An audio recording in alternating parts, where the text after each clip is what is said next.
오늘 하나님께서 우리에게 주신 말씀은 구약 이사야 49장 14절로 15절, 그리고 신약 누가복음 15장 11절로 32절 말씀입니다.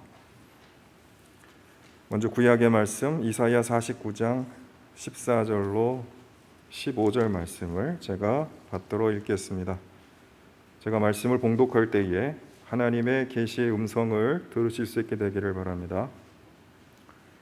그런데 시온이 말하기를 주님께서 나를 버리셨고 주님께서 나를 잊으셨다 하는구나. 어머니가 어찌 제 젖먹이를 잊겠으며 제 태에서 낳은 아들을 어찌 긍휼히 여기지 않겠느냐. 비록 어머니가 자식을 잊는다 하여도 나는 절대로 너를 잊지 않겠다. 아멘. 신약의 말씀 누가복음 15장 11절로 32절 말씀입니다. 제가 받들어 읽겠습니다. 예수께서 말씀하셨다. 어떤 사람에게 아들이 둘 있는데 작은 아들이 아버지에게 말하기를 아버지 재산 가운데서 내게 돌아올 몫을 내게 주십시오 하였다. 그래서 아버지는 살림을 두 아들에게 나누어 주었다. 며칠 뒤에 작은 아들은 제 것을 다 챙겨서 먼 지방으로 가서 거기서 방탕하게 살면서 그 재산을 낭비하였다. 그가 모든 것을 탕진했을 때에 그 지방에 크게 흉년이 들어서 그는 아주 궁핍하게 되었다.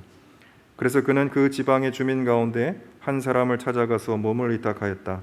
그 사람은 그를 들러보내서 돼지를 치게 하였다. 그는 돼지가 먹는 쥐엄 열매라도 좀 먹고 배를 채우고 싶은 심정이었으나 그에게 먹을 것을 주는 사람이 없었다. 그제서야 그는 제정신이 들어서 이렇게 말하였다. 내 아버지의 그 많은 품꾼들에게는 먹을 것이 남아도는데 나는 여기서 굶어 죽는구나. 내가 일어나 아버지에게 돌아가서 이렇게 말씀드려야 하겠다. 아버지, 내가 하늘과 아버지 앞에 죄를 지었습니다. 나는 더 이상 아버지의 아들이라고 불릴 자격이 없으니 나를 품꾼의 하나로 삼아 주십시오. 그는 일어나서 아버지에게로 갔다. 그가 아직도 먼 거리에 있는데 그의 아버지가 그를 보고 치근히 여겨서 달려가 그의 목을 껴안고 입을 맞추었다. 아들이 아버지에게 말하였다. 아버지, 내가 하늘과 아버지 앞에 죄를 지었습니다. 이제부터 나는 아버지의 아들이라고 불릴 자격이 없습니다. 그러나 아버지는 종들에게 말하였다. 어서 가장 좋은 옷을 꺼내서 그에게 입히고 손에 반지를 끼우고 발에 신을 신겨라. 그리고 살진 송아지를 끌어내다가 잡아라. 우리가 먹고 즐기자. 나의 이 아들은 죽었다가 살아났고 내가 잃었다가 되찾았다. 그래서 그들은 잔치를 벌였다. 그런데 큰 아들이 밭에 있다가 돌아오는데 집에 가까이 이르렀을 때에 음악 소리와 춤추면서 노는 소리를 듣고 종 하나를 불러서 무슨 일인지를 물어보았다. 종이 그에게 말하였다. 아우님이 집에 돌아왔습니다. 건강한 몸으로 돌아온 것을 반겨서 주인 어른께서 살진 송아지를 잡으셨습니다. 큰아들은 화가 나서 집으로 들어가려 하지 않았다. 아버지가 나와서 그를 달랬다. 그러나 그는 아버지에게 대답하였다. 나는 이렇게 여러 해를 두고 아버지를 섬기고 있고 아버지의 명령을 한 번도 어긴 일이 없는데 나에게는 친구들과 함께 즐기라고 염소 새끼 한 마리도 주신 일이 없습니다. 그런데 창녀들과 어울려서 아버지 재산을 다 삼켜버린 이 아들이 돌아오니까 그를 위해서는 살진 송아지를 잡으셨습니다. 아버지가 그에게 말하였다. 얘야, 너는 늘 나와 함께 있으니 내가 가진 모든 것은 다 네 것이다. 그런데 너희 이 아우는 죽었다가 살아났고 내가 잃었다가 되찾았으니 즐기며 기뻐하는 것이 마땅하다. 아멘. 오늘 읽어드린 누가복음 15장 본문 이야기는 너무나 잘 알려진 그런 본문입니다. 저도 아마 서너 번은 설교했으리라 이렇게 생각을 합니다. 잘 알려진 본문이어서 사실 설교자에게는 부담이 됩니다. 다행히 예수님께서 이 말씀을, 이 교훈을 가르치시면서 논문 형식으로 가르치지 않고 이야기, 비유를 말씀하셨습니다. 아마 논문이랐으면 한 편 혹은 두 편 정도 설교를 했을 텐데 비유여서 조금 더 많은 설교를 다양하게 할 수 있을 것 같습니다. 왜냐하면 비유라고 하는 게 그림을 보는 것 같아서 볼 때마다 또 보는 사람마다 다르게 해석을 할 수 있기 때문에 그렇습니다. 이번에 이 본문을 새롭게 묵상을 하면서 깨달은 것을 여러분과 잠시 나누고 싶습니다. 아주 결론을 미리 말한다면 우리 내면에는 여기 본문에 등장하는 세 명의 주인공 다 우리 안에 있지 않나 이렇게 생각이 들었습니다. 어떤 때 우리는 아버지를 떠난 아버지를 답답해하고 짜증내면서 떠나간 그러한 작은 아들 같기도 합니다. 또 어떤 때는 몸은 아버지 곁에 잘 붙어 있는 것 같은데 집안일도 열심히 잘하는 것 같은데 마음에는 기쁨이 없고 원망과 불평, 게다가 화가 잔뜩 숨어 있는 그런 큰아들 같기도 합니다. 아주 가끔이긴 하지만 아버지처럼 이렇게 좀 너그럽고 좀 따뜻한 그런 모습을 우리가 보일 때도 있지 않나 싶습니다. 어쩌면 또 이 세 인물은 우리가 계속해서 성장하게 되는 인생의 주기이고 또 신앙의 발달 단계는 아닌가 이런 생각도 했습니다. 어릴 때는 되게 자기 자신만 알고 삽니다. 남이 어떤 상처를 받든 말든 내가 하고 싶은 말, 내가 하고 싶은 대로 그렇게 살아갑니다. 사춘기가 되면 부모님의 간섭, 사랑조차도 아주 귀찮은 그런 나이가 되지요. 그러다가 사회를 경험을 하게 되면서 다른 사람 눈치도 보게 되고 또 남도 배려하게 되고 게다가 가정을 꾸리게 되면 이제 책임감도 아주 무겁다고 하는 것도 깨닫게 됩니다. 더 나이가 들어서 노년기가 되면 아마 여기 성경에 나오는 그런 아버지 같은 좋은 성품의 어른이 되지 않나 이렇게 생각이 됩니다. 연륜이 짧을 때 우린 끊임없이 세상과 하나님 사이를 방황을 합니다. 그래서 회개할 때가 참 많죠. 회개할 거리도 많고 물론 뭐 회개가 평생 우리의 과제이긴 합니다만 신앙 연수가 좀 더 쌓이면 교회에서 이러저러한 책임, 의무감도 갖고 봉사와 헌신도 하게 됩니다. 그러다가도 문득 나 혼자 일하는 것 같고 나 혼자 희생하는 것 같아서 교우들이 좀 밉고 알아주지 않는 목사님이 좀 서운하게 그렇게 느껴질 수도 있을 겁니다. 그러나 더 성숙을 하면 대부분의 훌륭한 어른들처럼 눈빛이 따뜻해지고 말없이 자기 일을 하는 그런 정말 훌륭한 어른이 되게 되는 것 같습니다. 어린아이는 시간이 지나고 세월이 지나면 저절로 노인이 되게 돼 있습니다. 그러나 인격으로 성장하는 것, 신앙적으로 성숙하는 것, 그것은 그냥 시간이 지난다고 되는 것 같지는 않습니다.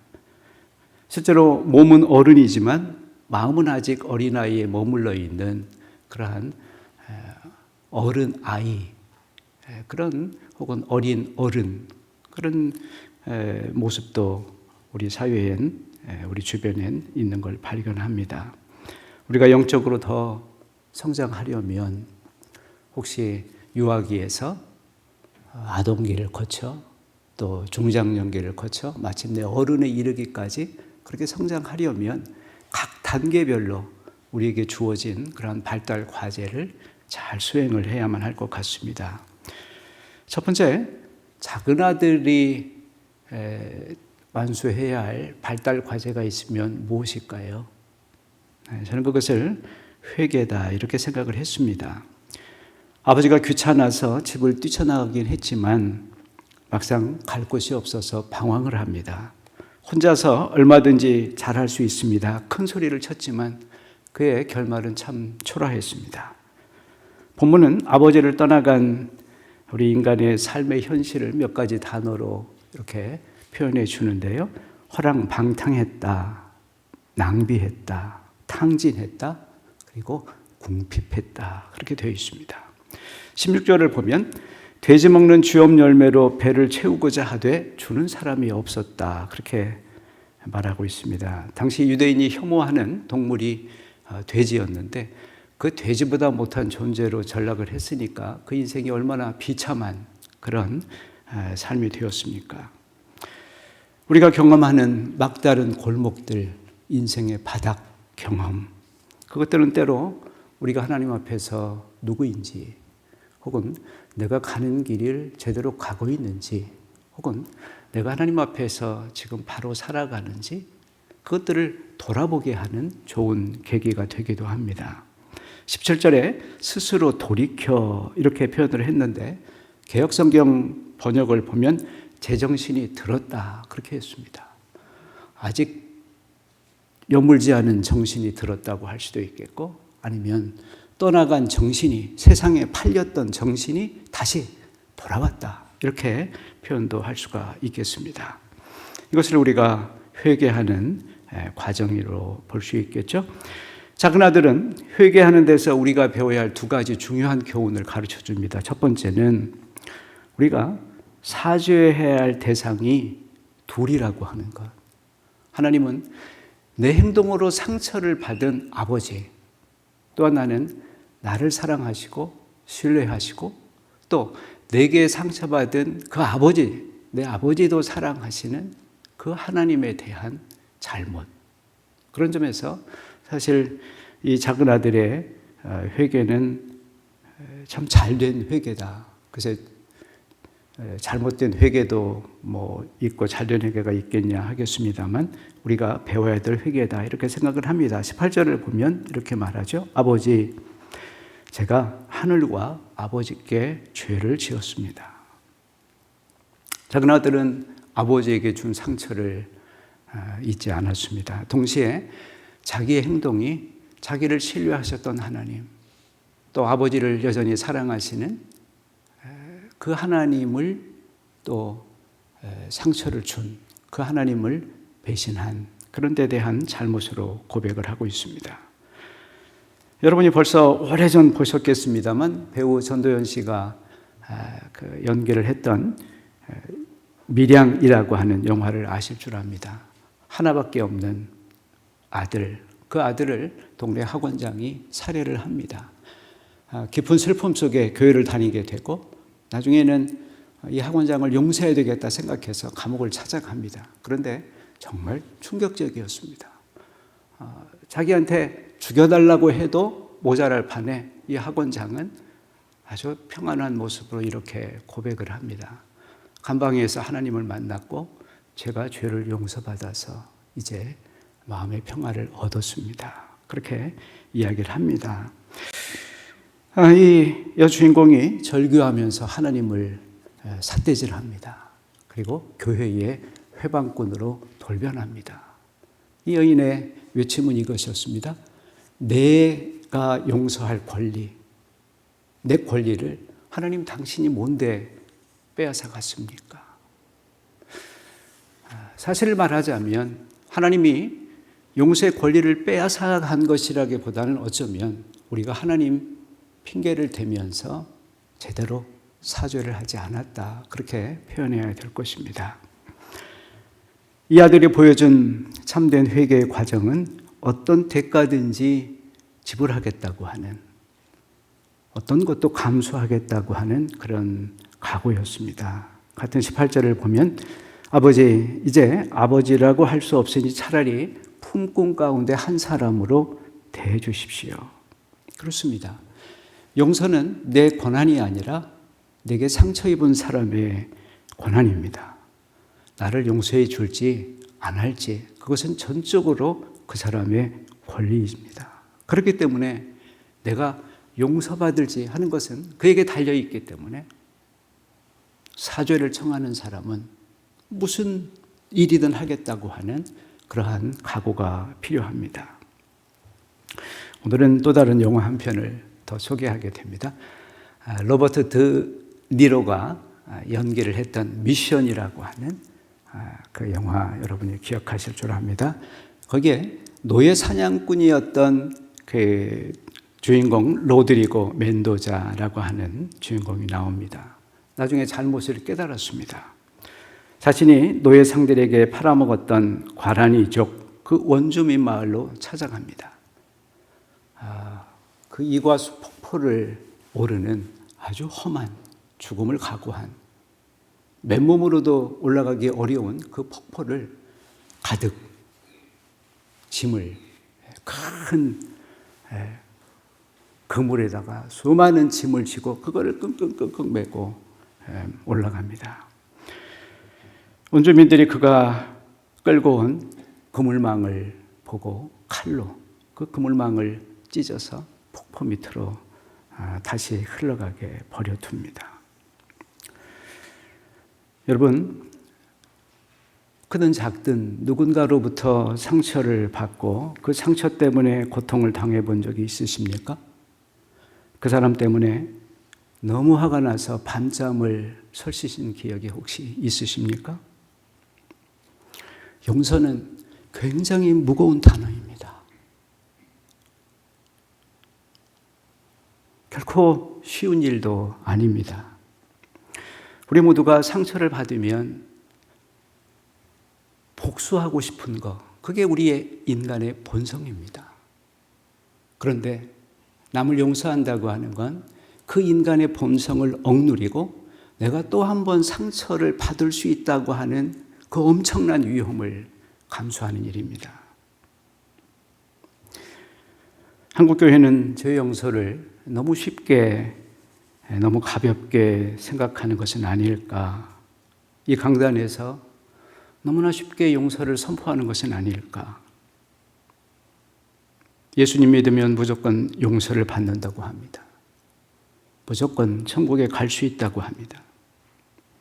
내가 상처를 준, 나로부터 상처받은 그 대상은 제쳐두고 하나님께만 용서를 빌면 그것으로 다 문제가 해결됐다고 생각합니다.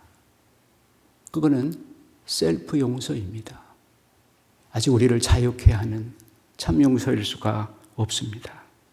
그것은 예수님의 십자가 희생을 한없이 가볍게 만드는 것이고 값비싼 복음을 아주 싸구려로 전락시키는 정말 조심해야 할 일입니다. 두 번째, 큰아들의 성장하려면 어떤 발달 과제를 수행해야 할까요?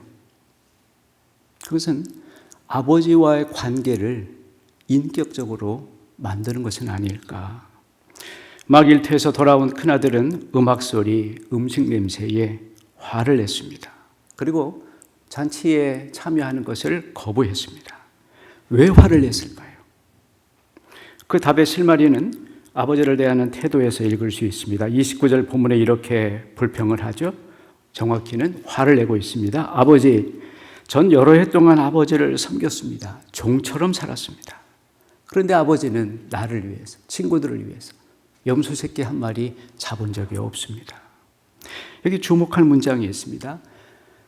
나는 종처럼 순종하고 종처럼 그렇게 열심히 일했는데 나를 위해 한 게 뭐가 있습니까? 그랬습니다. 큰아들에게 아버지는 주인이었지 아버지가 아니었습니다. 부모 자식의 관계가 무조건적인 인격 관계라고 할 것 같으면 주인과 종의 관계는 비인격적인 관계 혹은 거래 관계가 되겠습니다. 인격 관계에서는 존재 그 자체가 중요합니다만 비인격 관계에서는 조건이 중요합니다. 네가 사랑을 받는 거,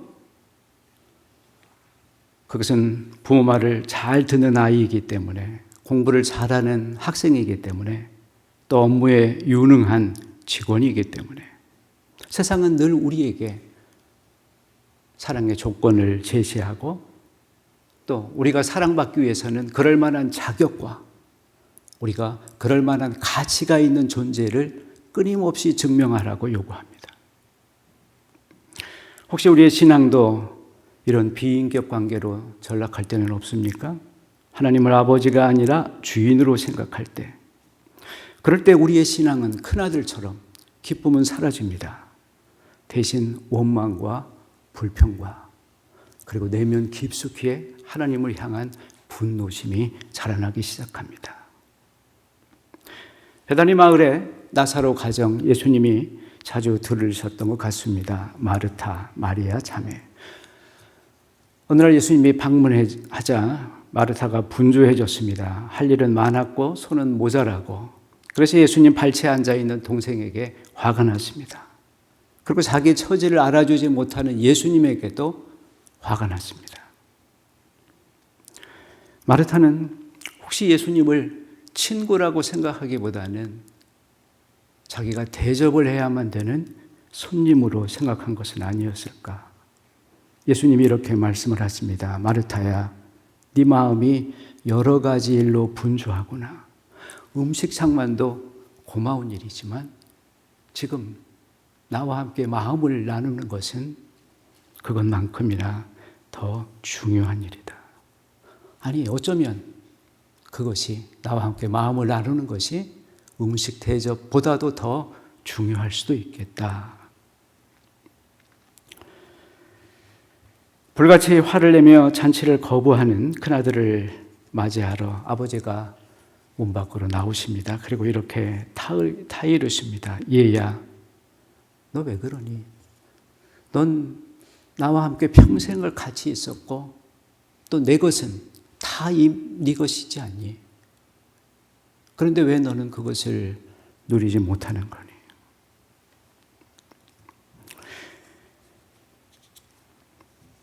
이러한 초청의 말씀, 왜 누리지 못하느냐?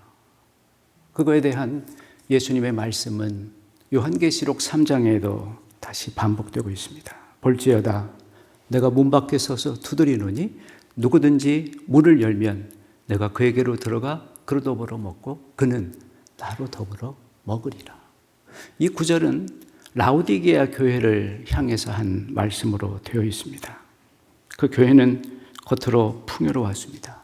하지만 내면으로는 굉장히 궁핍했습니다. 아주 비참했고 가난했고 그리고 눈멀었다 그랬습니다. 달리 표현하면 열심은 있는지 모르지만 기쁨은 없었고 활동은 많았는지 모르지만 원망과 불평이 가득한 교회였던 것 같습니다. 시편 131편에 보면 시인이 하나님 안에서 그 기쁨을 이렇게 표현을 하고 있습니다. 젖된 아이가 그의 어머니 품에 있음같이 내 영혼이 평화롭습니다. 엄마 젖을 빨다가 막 잠이 든 어린 아기를 보신 적이 있습니까?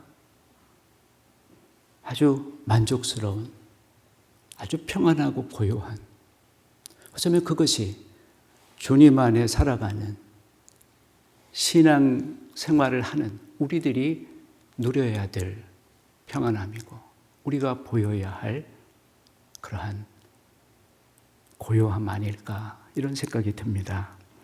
마지막으로 아버지의 발달 과제, 아버지가 되려면 여러 가지가 필요한 것 같습니다. 오늘 본문을 보면 집 나간 작은 아들을 밤낮으로 기다리셨던 것 같습니다.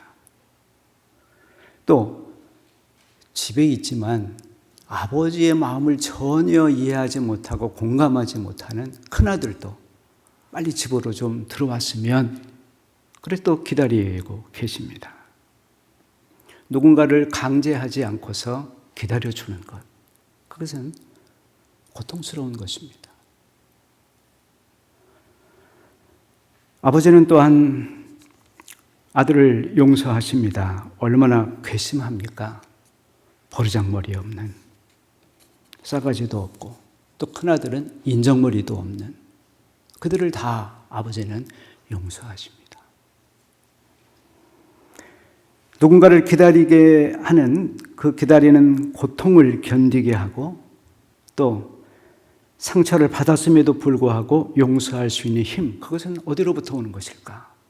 저는 그것은 바로 사람들을 긍휼히 여기는 마음에서 온다 이렇게 생각을 합니다. 오늘 본문 20절을 보면 아버지가 작은 아들을 측은히 여겼더라 그렇게 되어 있습니다. 헐벗은 작은 아들을 보면서 저놈이 얼마나 고생했을까 생각에 측은했습니다. 한편 이 좋은 잔칫날 불만투성이인 큰아들을 보면서 혼자서만 불행한 큰아들을 보면서 참 안타까웠을 것 같습니다. 오늘 본문 측은히 여긴다고 하는 말은 헬라어로 스프랑크리조마이라고 하는 단어로 되어 있습니다. 우리 함께 읽었던 구약성경 본문에 레헴이라고 하는 단어와 같은 뜻인데요. 모정 혹은 애간장이 끓는다 이런 표현입니다. 이 단어는 예수님께서 광야에서 자기를 따라오느라 며칠씩 굶은 군중들을 볼 때 가지셨던 마음입니다. 죽은 외아들을 장례 치르는 어떤 과부를 보셨을 때에 나병에 걸려서 동네에서, 아니 가정에서조차 쫓겨난 그 환자를 보면서 가졌던 마음이었습니다. 예전에 읽은 미치 앨범이라고 하는 사람이 쓴 책, 모리와 함께한 화요일, 그 책이 있습니다. 루게릭병으로 죽어가는 노 교수 모리와 그 제자가 대화하면서 마지막을 이렇게 기록한 책인데요. 어느 날 모리 교수가 제자에게 이런 말을 합니다. 내가 이렇게 병으로 오랫동안 고통을 당하다 보니 이전보다 고통 겪는 사람들이 더 가깝게 느껴지네. 지난번 밤에는 텔레비전 뉴스에서 보스니아 아이들이 거리를 달리다가 총 맞아 죽는 것을 봤어. 아무 죄도 없는 희생자들. 나도 모르게 울음이 터져 나오기 시작하더군. 물론 나랑은 아무 상관이 없는 애들이지만 말이야. 요즘은 늘 이렇게 운다니까 글쎄. 그러니 내가 자꾸 운다고 너무 마음 쓰지는 말게. 아버지가 된다고 하는 건 어쩌면 머리보다 가슴이 먼저 작동하는 사람이 되는 것은 아닐까요? 고통당하는 사람, 고통당하는 세상을 보면 자기도 모르게 눈가가 젖는 마음이 시려오는 그런 사람이 아니겠습니까? 어떻게 하면 이런 따뜻한 마음, 이런 측은한 마음을 가질 수 있을지 저도 잘 모르겠습니다. 저 역시 여러분 가운데 어떤 분들과 마찬가지로 가슴보다는 머리가 훨씬 더 빨리 움직이고 머리가 먼저 작동하는 그런 사람이기 때문입니다. 은퇴할 때쯤 아니면 모리 교수처럼 어쩌면 죽음을 앞에 둔 그런 순간, 그때 그 직전이라도 이런 마음으로 가득할 수 있다면 그때는 아마 아버지에 대해서도 좀 더 긴 설교를 할 수 있을 거라 그런 생각은 듭니다. 작은 아들의 내면 상태 한마디로 말하면 답답하고 짜증이 나 있습니다.